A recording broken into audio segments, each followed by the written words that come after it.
Mo Salah up against Fulham, who have conceded more big chances in the last 4 weeks than any other team.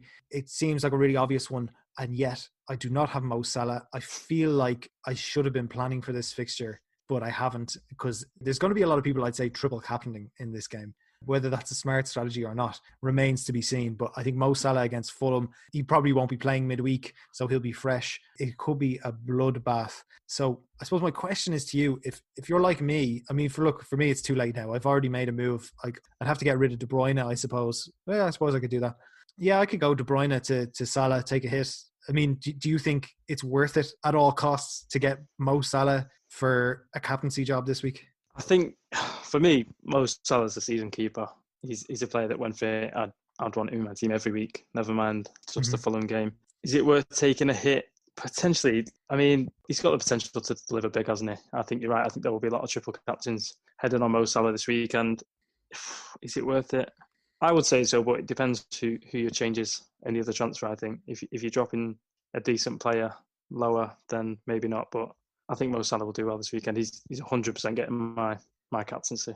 Yeah, I am still undecided. I've already changed it like 3 or 4 times. At the minute, I've got it on Kane, but I've already had it on De Bruyne, Bruno, and I've thought about a couple of others like Grealish and Calvert-Lewin. But the unfortunate thing is that the other fixtures don't look as great as Liverpool's do. So Man City played Man United. De Bruyne and Fernandes are coming up against each other, and I'm kind of wondering who is going to come out on top there. And I would suspect De Bruyne, and I think he'll probably have a good game. But I don't want to get rid of De Bruyne, just because of this one fixture. Yeah. But then again, I am afraid of what Mo Salah is going to do to Fulham.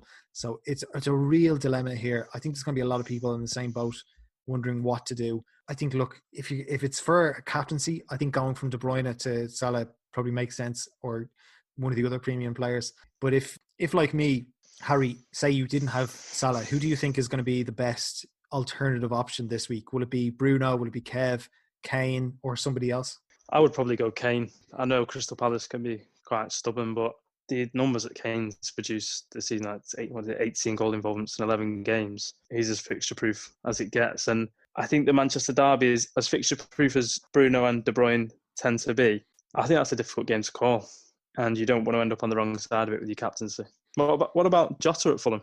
You brought him in, haven't you? Yeah, I actually have the vice captaincy on him, and I'm just afraid now because of the benching at the weekend. Yeah. Look, I think he probably will start. I think it'll probably be fine, but I'm just cautious. I'm just wary, and I like having.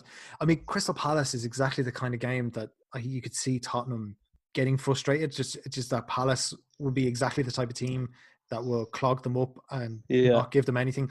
We saw earlier this season against Burnley, who have not been a good team, but Burnley kept Spurs out for the majority of the game, and it was only a late header from Son that won the game for them. West Brom too. I was literally just about to say that. Yes, West Brom, great example. Kane got the winner there, and you would expect a team of Tottenham's caliber to be rolling over these teams, but in fact it's been the opposite. Like, they've rolled over good teams like Southampton, Man United. They got 3 goals against West Ham, who've been a decent team this season. 2-0 win over Man City, 2-0 win over Arsenal, but it's teams you would expect them to just hammer, that they've only got narrow wins over. And Newcastle is another example. They should have been out of sight in that game. They only scored 1 goal, ended up conceding. It was wrong, but they ended up conceding a last-minute penalty. That's also got me wary. So that's why I'm considering going to Salah, because it's kind of like it's such a no-brainer of a captaincy. It's got such a higher ceiling than the ones I have. So that's a real dilemma. And I think I'm going to come out on the wrong side of it. So there we go.